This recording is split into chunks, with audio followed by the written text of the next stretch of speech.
எல்லாருமா சேர்ந்து ஆத்தால என்ன பண்ணி நெத்தியில காய ரத்தம் எல்லாம் வருது. நான் சொல்றேன், இது பாருங்க, உங்க ஆத்தா தலை சுத்தி மயக்கம் போட்டு மாடிப்படல இருந்து கடுக்கடன்னு உருண்டு விழுந்துட்டாங்க. ரத்த கொதிப்பு அதிகமா இருந்தாதான் இந்த மாதிரி மயக்கமே வரும். ரத்த கொதிப்பா? அது மட்டும் இல்ல சின்ராசு, பித்த அதிகமானாத்தான் இந்த மாதிரி தலையெல்லாம் சுத்தும். சின்ராசு, எனக்கு ஒண்ணும் இல்லடா, மாடிப்படியில என்ன இருந்ததோ தண்ணி இருந்ததோ பார்க்காம வந்து வலிக்கு வந்துட்டேன். அதை போய் எல்லாம் பெருசு படுத்தாங்கடா. இத பாருங்க, இதே பித்தம், இதே வாந்தி, இதே மயக்கம் எங்க பாட்டுக்கே இருந்துச்சு. சரியா கவனிக்காதனால வாழ வேண்டிய வயசுல எங்க பாட்டு பொட்டு போயிடுச்சு. யோ, நீ வேற கண்டகிரி இதெல்லாம் சொல்லி குழப்பாதையா. அத்தா, எதுக்கு உன் உடம்ப ஒரு தடவை வைத்திட்டு காமிச்சுக்கோ. சொன்னா கேளுப்பா சின்ராசு, எனக்கு ஒண்ணும் இல்ல. ஆத்தா, ஏன் திருத்துக்காவது ஒரு தடவை காமிச்சுக்கோ. ஆத்தா, நீ பட. ஆத்தா வைத்தியர, எதுக்கும் கையெல்லாம் பிடிச்சி நாடி எல்லாம் கரெக்டா இருக்கான்னு பாருங்க.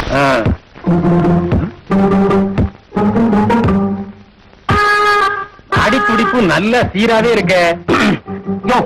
தலை சுத்தி மயக்கம் போட்டு மாடிப்படியிலிருந்து கடகடகடகடன்னு உருண்டு விழுந்திருக்கா. இவ்வளவு சமாச்சாரங்கள் நடந்திருக்கும் போது முட்டாள்தனமா நாடி துடிப்பு சரியா இருக்குன்னு சொல்லியா? கரெக்டா பாருங்க. தப்பு தப்பு தப்பு தப்பு. நாடி துடிப்பு தாறுமாறாவே இருக்கு. ஐயோ, ஆமா, அந்த ரத்த கொதிப்பு எல்லாம் எப்படி இருக்குன்னு பாரு. ரத்த கொதிப்பு எக்கச்சக்கமா இருக்கு.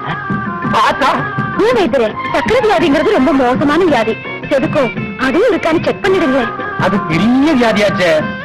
அதுக்கு இன்னும் கொஞ்சம் கைக்கு அதிகமான ஓட்டம் வரணும். சந்தர்ப்பத்தை பயன்படுத்துறாரு. வைத்தியர வந்துகிட்டே இருக்கியா? சக்கரை வியாதியும் இருக்கு.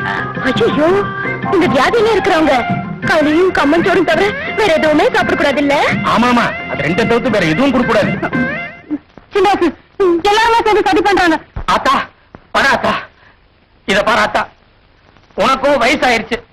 இத்தனை நாளா என்னென்ன சாப்பிட்டு அனுபவிக்கணுமோ எல்லாத்தையும் அனுபவிச்சுட்ட. ஆனா இனிமே கொஞ்ச நாளைக்கு வைத்தியர் என்ன சொல்றாரோ தயவு செஞ்சு அதை கேளு ஆத்தா. அன்பு தங்கிக்கு என்ன ஆச்சு? ஏகப்பட்ட வியாதி வந்துருச்சு. இனிமே களியும் கம்மஞ்சோரை தவிர வேற எதுவுமே சாப்பிடக்கூடாதுன்னு வைத்தியர் சொல்லிட்டார்.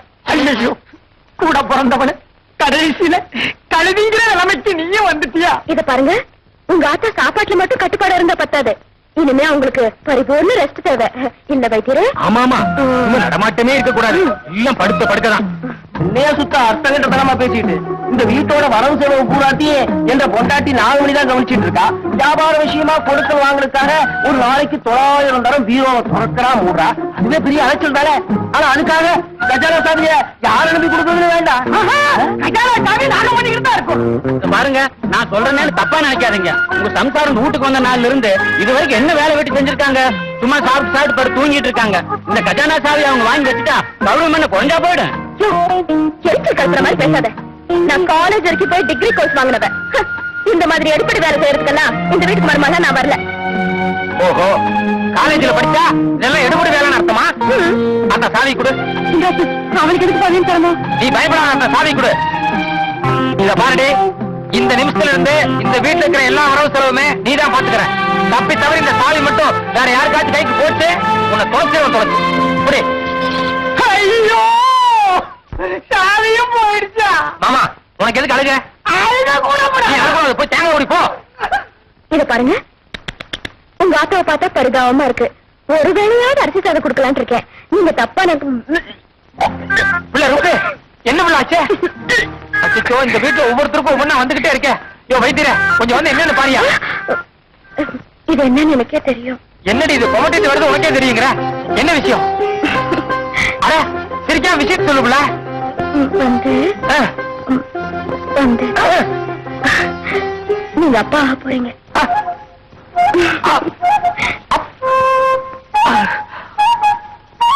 நான் ஐயா போனா அதுக்குள்ளே நம்ம போய் தள்ளி போச்சு. ஆத்தா, நீ கிளம்பி ஆயிட்ட. உனக்கு பேர குழந்தை பிறக்க போகுது. பண்ணாங்கட்டி, நீ ஓடி போய் மாமனார் வீட்டுல மாப்பிள்ளையோட வீர சமாச்சாரத்தை சொல்லிட்டு வந்துரு. சரிங்க? ஐயோ, எதுக்கு நடக்கப்படுற? இங்க வா. ஹாய். புத்திர பாக்கியங்கிறது பெரிய சமாச்சாரம் சொல்லுவாங்க. அது நமக்கு கிடைச்சிருக்கு. இன்னைக்கு என் மனசு குழு சந்தோஷமா இருக்கு. உனக்கு ஏதாச்சும் வேணா கேளு, அதை நான் வாங்கி தரேன். நீங்க தான் என்கிட்ட பிரியமா இருக்கீங்களே, அது ஒண்ணு எனக்கு போதும். அது சரி புள்ள, இன்னைக்கு நீ புள்ள காட்சி ஆச்சா, வேற ஏதாவது ஸ்பெஷலா கேளு, அதை நான் உனக்கு வாங்கி தரேன். ஐயோ என்னங்க அது special?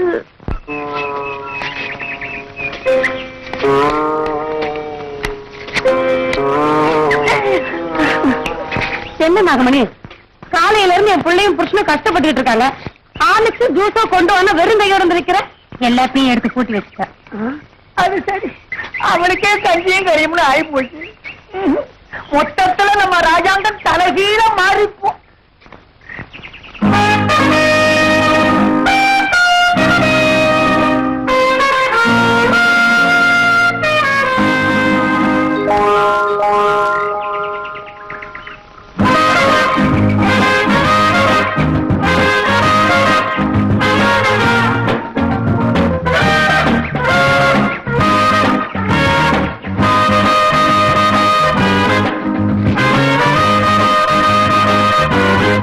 Jimmy, mummy, mummy, wife, wife, dress selection என்ன புல்லு? பியூட்டிஃபுல். நல்லா இருக்கு. அத்தை, அடா அடா அடா அடா அடா. அங்கு மாடர்ன் ட்ரெஸ் பியூட்டிஃபுல். கடுக்கம் கொடுங்க.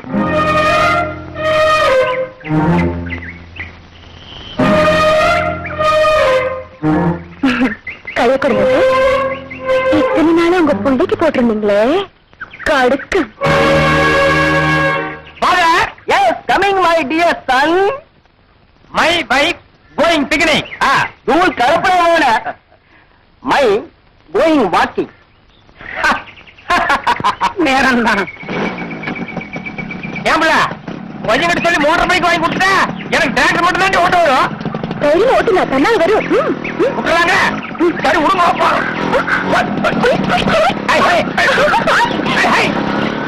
அன்பு தங்கையே, பாச மலரை, நம்ம கப்பல் கவுந்தது. இனி அது கரை ஏறவே முடியாது. எல்லாருமா சிங்கப்பூர் கப்பல் ஏறிடுவோம். அங்க யாரும் இருக்காங்க? இவ பைத்தியக்காரி. நாகமணி பையன் கல்யாணம் கட்டிக்கிட்ட இடம் பெரிய இடம் முடி. அன்னைக்கு வந்த போது அந்த சம்பந்தி சொல்லல, சிங்கப்பூர்ல பெரிய ரப்பர் ஃபேக்டரி இருக்குன்னு. எல்லாரும் அங்க போய் அதை அழிச்சிரும். ஐயா வணக்கம். ஐயோ, நாங்களும் ஓ நிலவர ஐயா. என்ன இங்க கொஞ்சம் கூட்டம் அதிகம். இத வச்சுக்கோ. தவறு, நான் பிச்சை எடுக்கவில்லைங்க, பொண்ணை பார்க்கலான்னு வந்தேன். இந்த பொண்ணை சொல்றாரு. அப்பா, அம்மா, அப்பா, அம்மா, நீ சௌக்கியமா இருக்கியாம்மா? நல்ல சமைச்சிருப்பா. சாணியா? பின்ன என்ன திங்கிற லட்டா? ஏண்டா டாக்டர், என்னடா எல்லாம் ஒரே பிராடா இருக்குது. அன்னைக்கு வந்த மாமனார் குபேரனா வந்தா, இன்னைக்கு வந்த மாமனார் குசேரனா வந்து நிக்கிறான். ஏய், உனக்கு ஒரிஜினல் மாமனார் எவன்? என்னை பொறுத்த வரைக்கும் காதல் ரொம்ப தெய்வீகமானது. ஆனா காசு பணம் இருந்தாதான் நீங்க மதிப்பீங்கன்ற காரணத்தினால அன்னைக்கு அப்படி ஒரு ஆளை செட்டப் பண்ணேன். Now he is my real father-in-law. நீயும் உண்ட இங்கிலீஷும். ஐயா, தாங்கள் வந்த நோக்கம் என்னவோ? கல்யாணத்துக்கு அப்புறம் முதல் முறையா பொண்ணை பார்க்க வர்றேன். வெறுங்கையோட வரக்கூடாது இல்லைங்களா? அதனால கடலை பொறி அவளு உங்க எல்லாத்துக்கும் சேர்த்து கொண்டு வந்திருக்கேன். அப்புறம் அடுத்த நோக்கம் இங்கதான். இங்கயா? ஆமாங்க, வியாபாரத்துல பலத்த நஷ்டம். என்ன வியாபாரமும்? பொறி கடலை. ஓஹோ, இப்ப கொண்டு வந்ததுதான் கடைசி பொரியோ? மேற்கொண்டு என்ன செய்வதாக உத்தேசம்? பொண்ண வசதியான இடத்துல கட்டி கொடுத்துருக்கேன் பாருங்க. ஏதோ கடைசி காலத்திலேயாவது வயிறார சாப்பிட்டு உடம்ப தேத்திக்கலான்னு வந்தேன். தேத்தின உடம்பே இங்க காத்து வாங்குது. நாகமணி, இந்த பொறிகடலை சமாச்சாரம் வெளியே தெரிஞ்சது நம்ம மான மரியாதையெல்லாம் போயிடும். அதான் கூடிச்ச. ஐயா குசேலரே, இந்த வீட்டுல ஒரு கிருஷ்ண பரமாத்மா எங்களை எல்லாம் ஆட்டி படைச்சுக்கிட்டு இருக்காரு. அவர் பேரு சின்னராசு. அவர்கிட்டயும் அவர் பொண்டாட்டிக்கிட்டையும் நீங்க யாருங்கிற விஷயத்தை தயவு செஞ்சு சொல்லிவிடாதீங்க ஐயா. தப்பு. நான் வர்ற வழியிலேயே சின்னராசை பாத்துட்டேன். அப்படிதான், வீட்டுல ஒரு பெரிய கூட்டமே இருக்கு. நீங்களும் போய் அந்த ஜோதியில ஐக்கியமாயிருங்கன்னு சொல்லி அனுப்பிச்சாரு. அது சரி, அப்பாயின்மெண்ட் ஆர்டரோட வந்துட்டீங்களா? ரொம்ப சந்தோஷம். வாங்க, நீதி தேங்காய நீங்க உரிங்க. நன்றி. நாகமணி, சிங்கப்பூர் கப்பலும் கவிழ்ந்துருச்சு. கடைசி முயற்சியா ஏதாவது திட்டம் வச்சிருக்கியாம்மா? அத நான் வாயால சொல்ல போறதில்லை. காது வழியா சொல்ல போறீங்க. நான் சொல்றது விளையாட்டு இல்ல. நாளைக்கு சாயந்தரத்துக்குள்ள அவளை வேறோட சாய்க்கிறனா இல்லையா பாரு.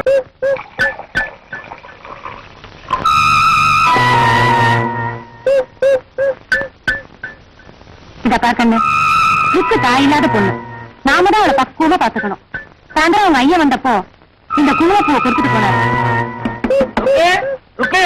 இது வந்துட்டேன்.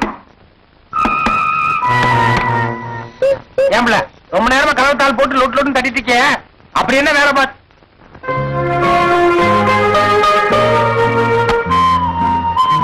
ஏம்பல எதுக்கின்ற போட்டோவ இவ்வளவு வரைக்கும் மாட்டி வச்சிருக்க? அதுல ஒரு பெரிய விஷயம் இருக்கு, வாங்க சொல்றேன்.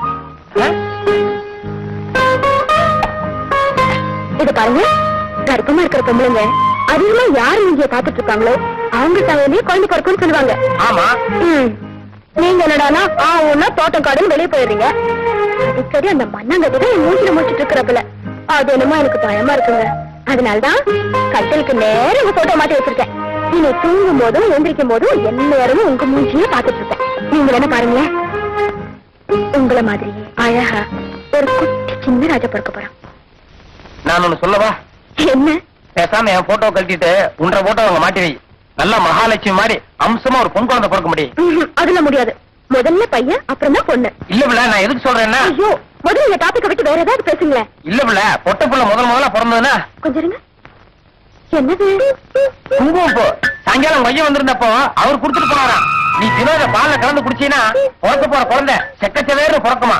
இது விலை ரொம்ப வசதியானது, மெட்ராஸ் இருந்து வாங்கிட்டு வந்ததுன்னு மையம் சொன்னாராம். சரி சரி, பால் சூடாறதுக்குள்ள குங்குமப்பூ கலந்துருங்க.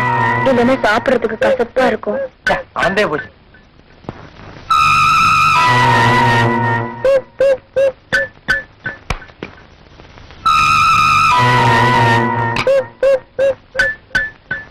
இந்தா. நீங்களே கொடுங்க. சரி இரு இரு. ஏன் பிள்ளை 3 சிட்டிக்கு தான் போட்டேன், அதுல அவ்வளவு செலவு போடும். போடுங்க, ஒரு டப்பா ஒரு வாரம் இல்லைன்னா ஒரு மாசத்துக்கு. இப்ப நீங்க போட்டதே அதிகம். சும்மா இருப்பில, போனா போது 10 டப்பா வாங்கிக்குவோம். இன்னும் கொஞ்சம் நிறைய போடுறேன், எனக்கு புள்ள செவச்சவனு பிறக்கணும். ஐயோ என்ன? ஐயோ குழந்தை மேல ஆசை இருக்க வேண்டியதுதான். அதுக்காக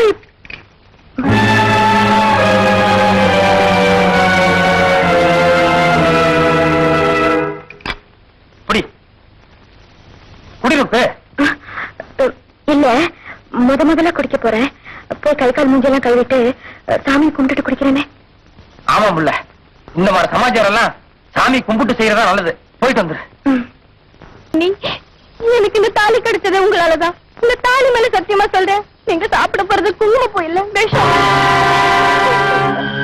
என் புருஷன் தான் அரளி விதை பொடி பண்ணி கொடுத்தாரு. அது உங்க மாமியாரு குங்குமப்பூல கலந்தது என் கண்ணால.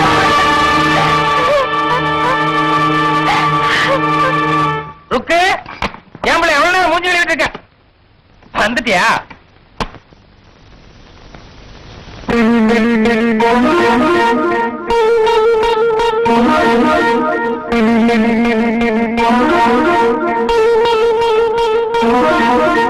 இந்தாங்க. எதுக்கு பிள்ளை இது? பிடிங்க. யாரோ வச்ச விஷயத்தால நான் சாவறதை விட புருஷன் கையால செத்த புண்ணியமாவது கிடைக்கும். என்ன ஒரே வச்சா பிள்ளை ருக்கு, இவ்வளவு நேரம் நல்லா தானே பிள்ளை இருந்த, இப்ப திடீர்னு விஷம் பேசுற. எதுல பிள்ளை விஷம் வச்சிருக்கு? இப்ப நீங்க பால கலந்துருக்கீங்களே அந்த குங்குமப்பூல. பிள்ளை இதுலயே விஷம் இருக்குன்னு சொல்ற? பைத்தியக்காரி, இந்த குங்குமம் பூ உங்க ஐயா வாங்கிட்டு வந்தது. எங்க அப்பா வாங்கிட்டு வரும்போது அது குங்குமப்பூ தான். ஆனா அதுக்கப்புறம் நான் பாய் வைரமா இருக்கேங்கிற பச்சை காப்பு கூட இல்லாம என்ன சாவடிக்கணுங்கிறதுக்காக உங்க ஆத்தா அதுல அரளி விதைய கலந்துருக்காங்க. ஏன் பேச மாட்டேங்கிறீங்க? உங்க ஆத்தா விஷம் வச்சதுன்னு சொன்னதை நம்ப முடியல.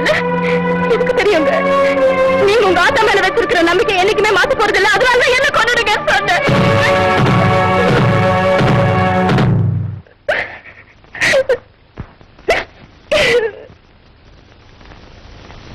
எதை வச்சுட்டு எங்க ஆத்தா விஷம் வச்சதுன்னு சொல்ற? இத பாருங்க, அதுல விஷயம் இருக்கிறது உண்மை. ஆனா எப்படி என்னன்னு கேட்காதீங்க. இத பார், நான் ஆத்தாங்கிற பைத்தியம் பிடிச்சு வந்தான். ஆனா அதுக்காக பொண்டாட்டியை மதிக்க தெரியாதவ இல்ல. இதுக்கு முன்னால மத்தவங்க எல்லாம் தப்பு பண்ணா நீ கண்டுபிடிச்சல, அப்ப அவங்களை எல்லாம் நான் தண்டிக்கல. ஆனா இன்னைக்கு என்ற ஆத்தாலே கொலகாரிங்கிற பட்டம் கட்டிக்கிறிய, இதுக்கு எனக்கு சரியான காரணகாரியம் தெரியல. இல்ல அப்புறம் நான் மனுஷனாவே இருக்க மாட்டேன். ஓஹோ, இப்ப இது விஷயங்கிறது நான் நிரூபிக்கணும், அவ்வளவுதானே? நிரூபிக்கிறேன். இது பாருங்க, இப்பவே உங்க அம்மாவை கூப்பிடுங்க, இது குடிக்க சொல்லுங்க. அவங்க இதை தைரியமா குடிச்சுட்டாங்க. நீங்க போட்டாலும் இங்கதான் இருக்கு, அதை எடுத்து என்ன ஒரே வைக்க வச்சிடுங்க. அவங்க குடிக்க தயங்குதாங்க, அப்போது இது விஷயம் தான் புரிஞ்சுக்கங்க. ஏன் உண்மையா இருக்கீங்க? உங்க ஆத்தா செத்துருவாங்களோன்னு பயமா இருக்கா? பேசுங்க. நீங்களும் உங்க ஆத்தா மேல அசைக்க முடியாத நம்பிக்கை வச்சிருக்கீங்களே, அவ்வளவு தைரியம் இருக்கிறவங்க கூப்பிட வேண்டியதானே? கூப்பிடுறேன், கூப்பிடுறேன். இப்பவே ஆத்தாவை கூப்பிட்டு அந்த பாலை குடிக்க சொல்றேன். ஆனா ஒண்ணுடி, அந்த பால்ல விஷம் இருந்து அதனால என் ஆத்தா சாக போறதில்ல. ஒரு புள்ளத்தாச்சி பொம்பளைக்கு விஷம் வச்சுதான் நீ சந்தேகப்பட்டையே, அந்த வார்த்தை தான் நீ ஆத்தாவை சாகடிக்க போகுது. ஐயோ ஆண்டவனே, ஆண்டவனே, இதுதான் உங்க முட்டாள்தனம், இதுதான் உங்க பைத்தியக்காரத்தனம். இதுல மட்டும் உங்களை நான் திருத்தவே முடியலையே. இவ்வளவுதான் நான் படிச்சு படிச்சு சொன்னாலும் நீங்க சொல்றதையே திருப்பி திருப்பி சொல்லிட்டு இருக்கீங்க. கருதியா என் வயித்துல இருக்கிற குழந்தை மேல சத்தியமா சொல்றேன், அந்த பால்ல விஷம் இருக்குங்க. என்ன தப்புங்க, என்ன தப்புங்க, என்ன தப்புங்க.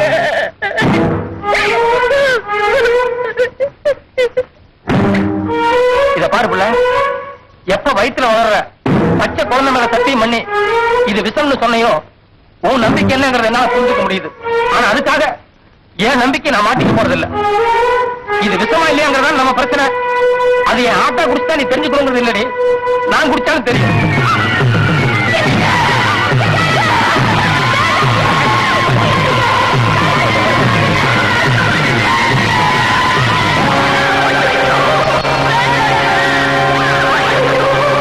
ஐயோ, உங்களுக்கு நானே சாவை தேடி கொடுத்துட்டேனே. இப்படி நீங்க கொடுத்தீங்கன்னு தெரிஞ்சிருந்தா நானே கொடுத்து தொலைச்சிருப்பேன். என் வாயால நானே கிடைச்சிட்டேன். இது பாருங்க, உங்களை கையெடுத்து கும்பிடுறேன். வாங்க, வைத்தியர் வீட்டுக்கு போய் ஏதாவது மாத்து மருந்து சாப்பிடலாம். வாங்க. கையெடு, நான் சாப்பிட்டது பால் தான், நான் எங்கேயும் வர தயாரா இல்ல. ஐயோ, போராட்ட பிடிவாதம். அடி பாவி, விஷத்தை சாப்பிட்டு நிக்கிறாரு. இப்ப கூட வாய் திறக்காம உன் சந்தேகத்துக்காக தான் நான் பாலை குடிச்சேன். உனக்கு பயமா இருந்தது, நீ போய் வைத்தியர் கூப்பிட்டு போடி. மாமா, சரிங்க, நானே போய் வைத்தியரை கூட்டிட்டு வந்துடுறேன். நீங்க இங்கே இல்லைங்க.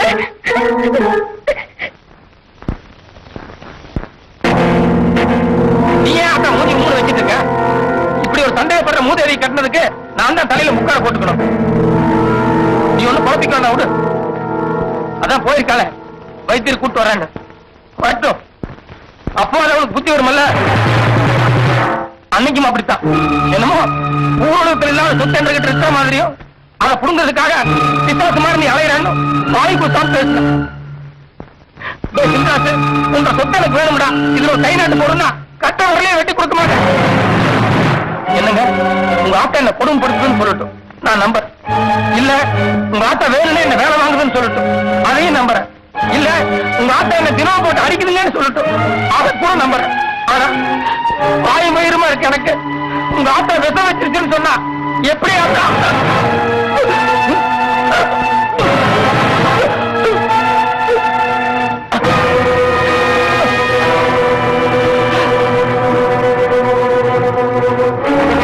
என் வயித்துல இருக்கிற குழந்தை மேல சத்தியமா சொல்றேன், அந்த பால்ல விஷம் இருக்குங்க. என்ன தப்புங்க, என்ன தப்புங்க, என்ன தப்புங்க.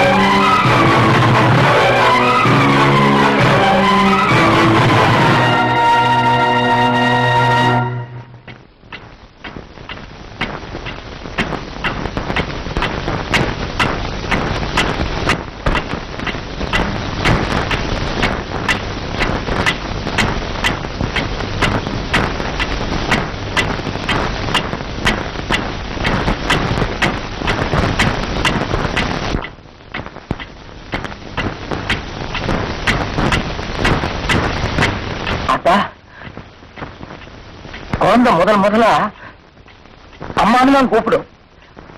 பின்னால பெருசாகி அப்புறம் என்னென்னமோ வார்த்தையெல்லாம் பேசாத்தா.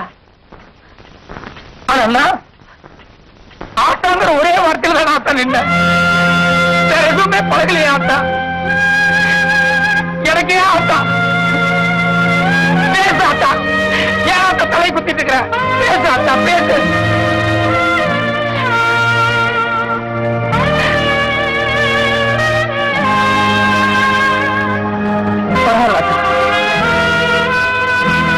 நான் சிறுசா இருக்கும்போது நீ ஒரு நாள் உன் கையை கீறி எனக்கு ரத்தம் போட்டு வச்சிய. நீ மறந்துட்டு என்னவோ எனக்கு நல்ல ஞாபகம் இருக்காத்தா. இதோ நீ விஷம் வச்சதுக்கு அப்புறம் வர்ற ரத்தம் இது ஆத்தா. இது கூட ஆத்தா ஆத்தான்னு சொல்லு. வேற எதுவும் சொல்லாத ஆத்தா.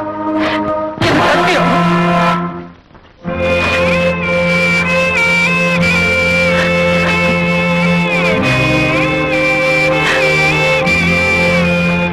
நான் என்ற மனசுல ஒரு கோயிலை கட்டி அதுல நீதான் சாமின்னு இத்தனை நாளா கும்பிட்டு வந்துட்டேன். இனி அந்த நம்பிக்கையை மாட்டிக்க மாட்டேன். அதோடைய கடைசியா எனக்கு ஒரே ஒரு ஆசை. நம்ம இதுல பொம்பளைகள் சுடுகாட்டு வரைக்கும் வரமாட்டாங்க. ஆனா எனக்காக நீ வா ஆத்தா. வந்து மகனேன்னு மனசார ஒரு வார்த்தை சொல்லி எனக்கு கொல்லி வச்ச ஆத்தா. ஏன்னா 30 வருஷமா முட்டாத்தனமா வாழ்ந்தவனுக்கு காவலியாவது ஒரு நிம்மதி இருக்கு ஆத்தா. முடிஞ்ச அதை செய்ய ஆத்தா.